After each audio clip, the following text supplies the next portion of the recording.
Welcome to Canadian Politics is Boring.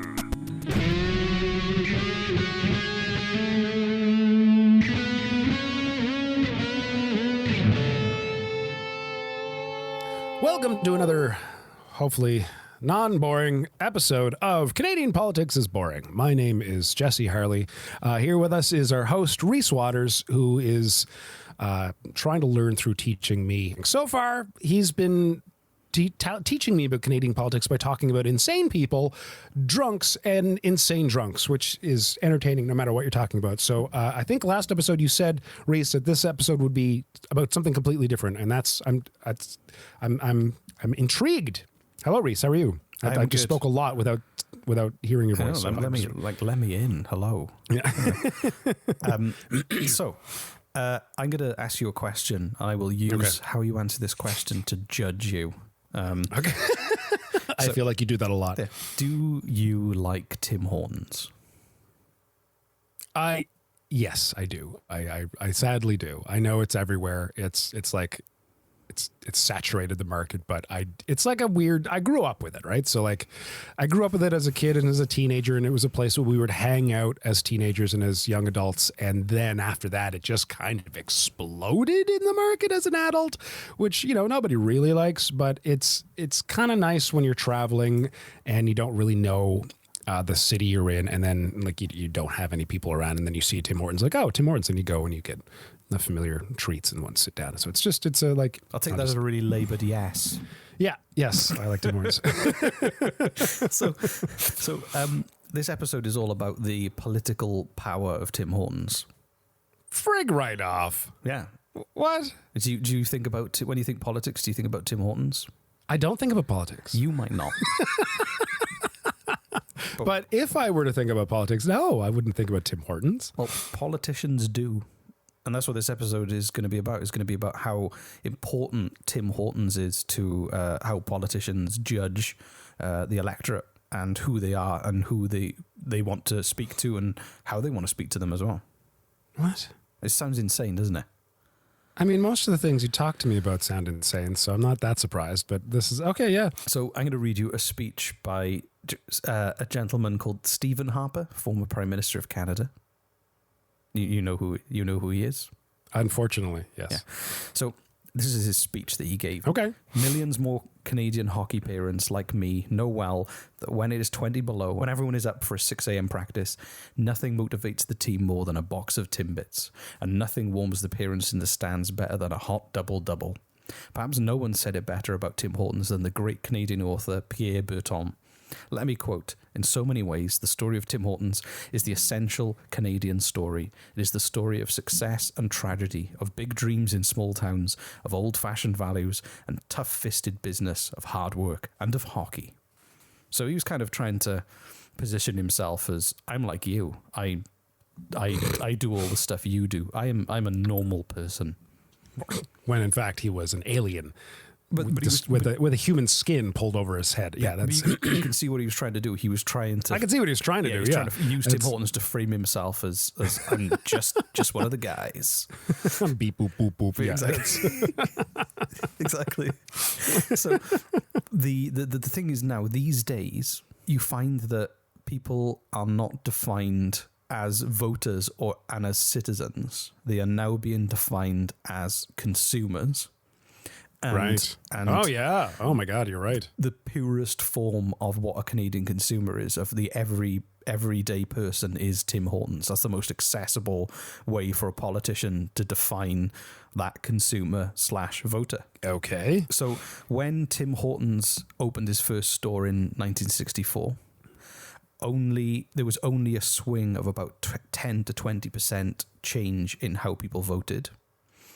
But now the electorate swings by 30 to 40%, which means that people are less attached to political parties, but the research shows they're way more attached to brands in their lives than they are to politics. Okay. So the idea is that politicians have to frame themselves through those brands to be more relevant and to capture people's attention, which is why he was given that speech, because people feel more emotionally attached to that brand than they do to him and his party. How do they find this out though? How do they know this is true? Like, so 2004, 2006, the federal elections, the Conservative Party strategist Patrick Mattard basically said to activists, go to Tim Hortons, not to Starbucks. So they were clearly, it's quite openly discussed that they are using those brands to define who they should speak to and where they should be speaking to them. So I love the idea is Starbucks, they vote Liberal. You know, they're going to be, they're not Conservative voters. Conservatives go to Tim Hortons? Well, yeah, I guess. Grassroots, is kind of, that's the one thing I like about Canada is that people are way less pretentious. And even if you've got money and you're well educated, people still tend to want to seem normal, and they value kind of not trying to appear as fancy, which I kind of like. So even if you're fancy Canadians, that those two words just don't really go together. Exactly. And that's one of the things I love about Canada is that, everyone is pretty down to earth. Because it's just so, do you ever try to be fancy and dress for the winter? You can't do it, man. Yeah, exactly. There's no fancy toques out there. Okay. No, exactly. So, the idea that you've got to be that everyman, you've got to speak to that. Whereas Starbucks drinkers, maybe they try and be fancy. So when hold on, are you saying that instead of going door to door, they went to Tim Hortons? No, they were kind of saying don't target people who would be the kind of people you'd meet in a Starbucks, I guess. Okay. You go into Tim Hortons. There's families. There's old. So they're getting on the news. They're being interviewed by a whole bunch of news conglomerates, and they've got their double in their hand, conspicuously beside the microphone. Right? Exactly. Okay. All right. Yeah. And thank you all for coming. Thank you very much. Yes, we're going to address. Would anyone like a Timbit? Anyone? Yes. You look like you're hungry. Yeah, I know you, Fred. Here, have a Timbit. Cruller. Anybody? Yeah. You walk into a Tim Hortons. There's kids running around. There's a couple of old people just chatting, socializing, and then you go into Starbucks and everyone is just there on a laptop writing a novel. So that's my experience. It's totally true. I'm still writing my novel. I'm working on a thesis. What are you doing? I'm just writing a collection of short poems. I haven't decided whether I'm going to publish them or not. It's a very different environment. It's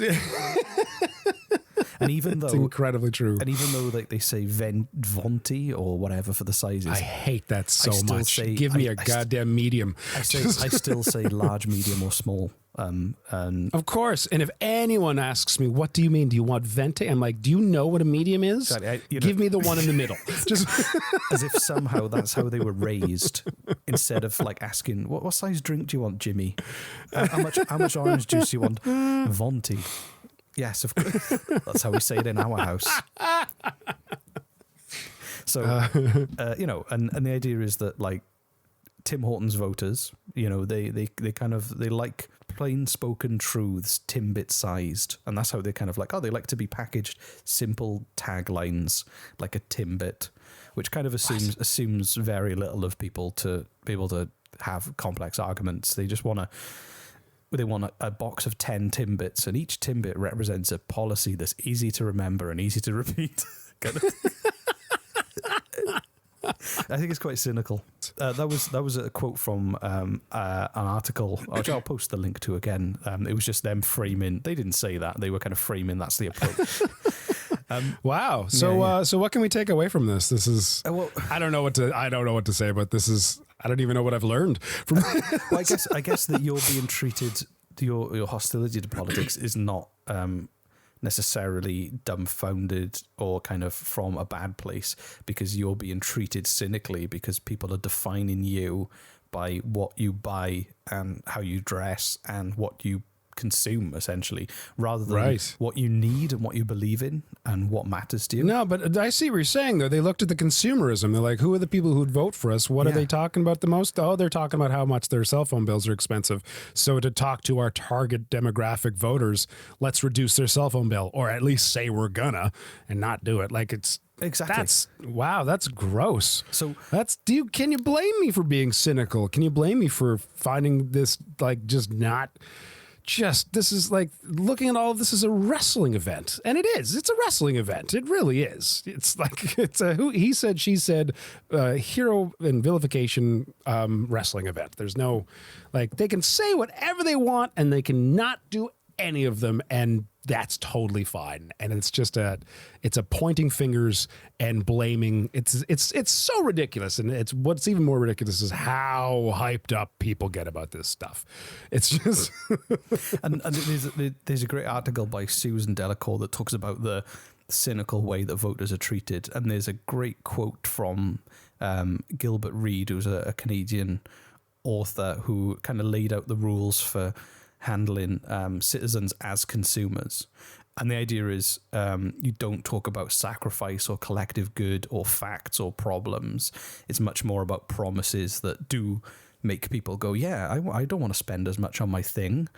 I needed to go down by 15%, and somehow that'll make my life better. So, and he kind of, he really tries to differentiate between the idea of a citizen and a consumer. So what he says is the citizen, and I'm idealizing here, was an adult, had an attention span, was patient, was interested in the common good, had some knowledge of history and empathy for others, was open to debate and willing often to make individual sacrifices for the good of all. The consumer is the exact opposite of the citizen. Oh, wow. Which I think is quite a powerful statement. That is a very powerful statement. That's incredibly powerful. How does that make you feel? Do you now understand the political power of Tim Hortons? I don't think Tim Hortons has political power. No, but in terms of it defines the population in the eyes of political strategists. I guess I don't really fully understand how Tim Hortons is being used as a political tool. Well, look at it this way. How do you look at like how different each province is in Canada in terms of economically and the kind of the history of each place and the kind of individual cultures you have that are quite spread out over a huge like landmass. But, right. But Tim Hortons is one of the few unifying forces that you have in terms of they're everywhere, and everyone, if you like you said, you go to a different city, you go there and you know what you want and it's familiar to you. So it's kind of like a compass. It doesn't matter where you are. It's a familiar measuring stick that you can use.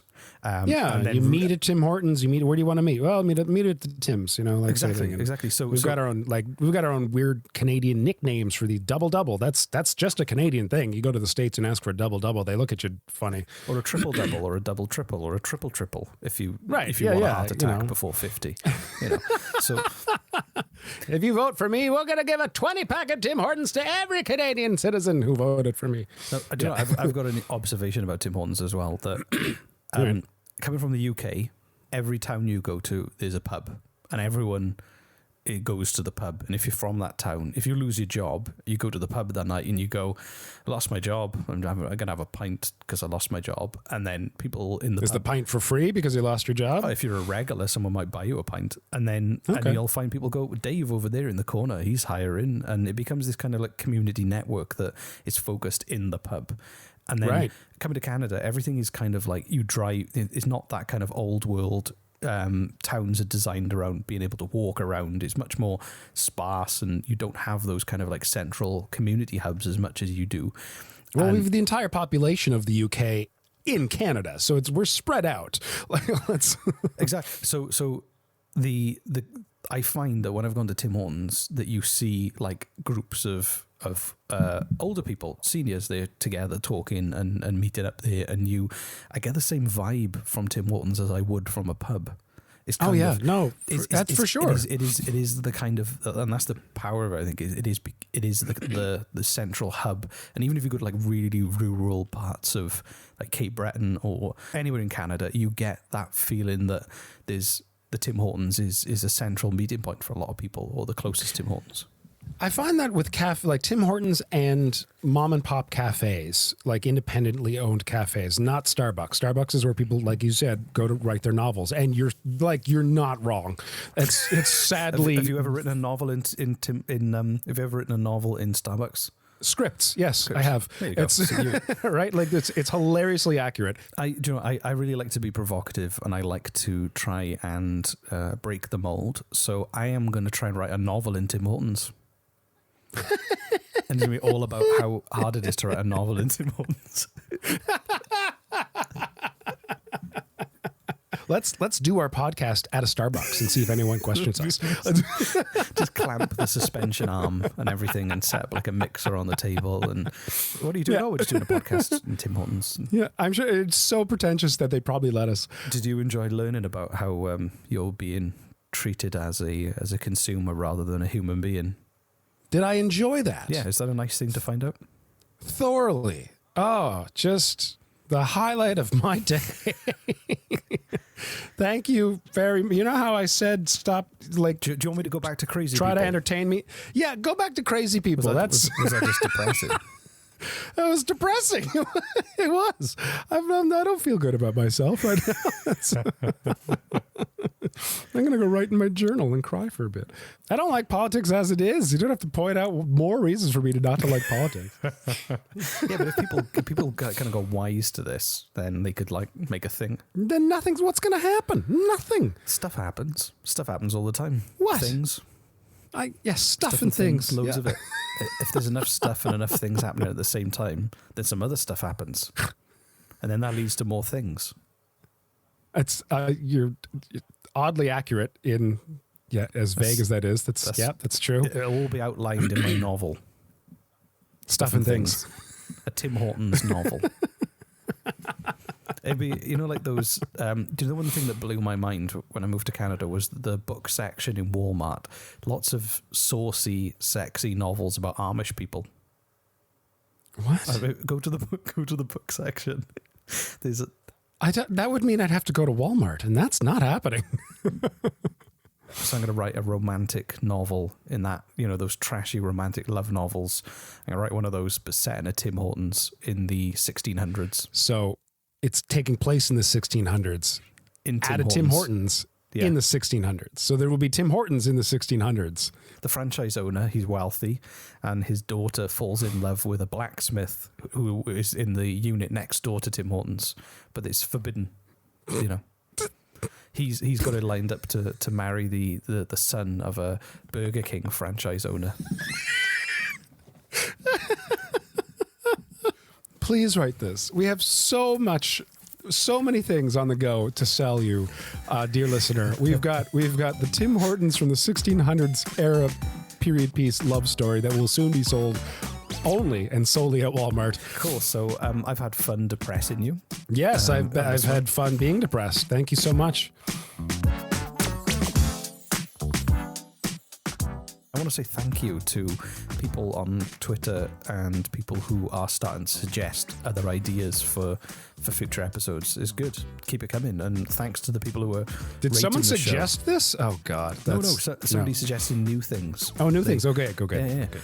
And people there's lots of people who have been downloading the show. And we got in the top 100 in the political category in Canada, which is great because all the other as of the recording of this episode, number 17 in India for Canadian for politics or Canadian politics. Politics. For politics. That general. either means we're very, very popular in India or politics is not.